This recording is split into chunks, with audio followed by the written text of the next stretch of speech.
Surging tensions over Taiwan, with China and the United States locking horns as they held their first talks in months.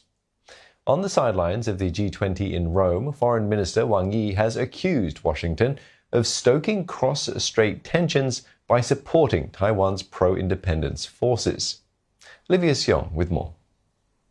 They met face-to-face for the first time since icy talks in Alaska in March. Foreign Minister Wang Yi made clear China's stance to his U.S. counterpart Antony Blinken, cautioning that Taiwan is the most sensitive matter between the two countries, and if mishandled would bring subversive damage to overall bilateral ties.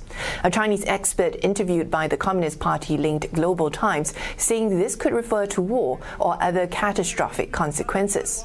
The U.S. has accused China of trying to change the status quo, as Beijing has stepped up military exercises in Taiwan's air defense identification zone.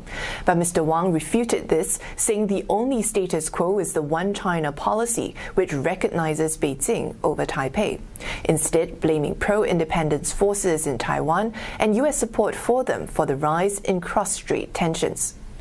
Beijing considers self-ruled Taiwan a part of its territory, previously saying it does not rule out the use of force to bring it under control if necessary.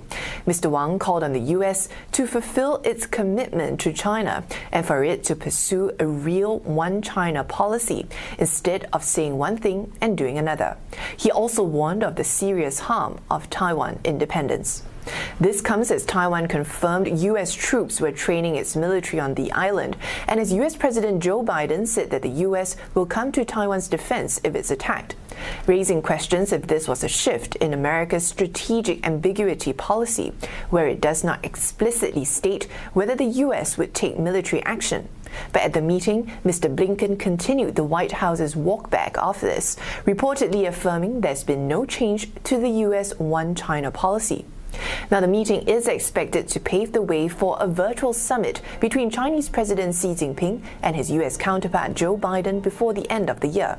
Observers say while this would be a positive step in keeping communication lines open, tangible outcomes would be unlikely, as both countries clearly still remain far apart on many issues.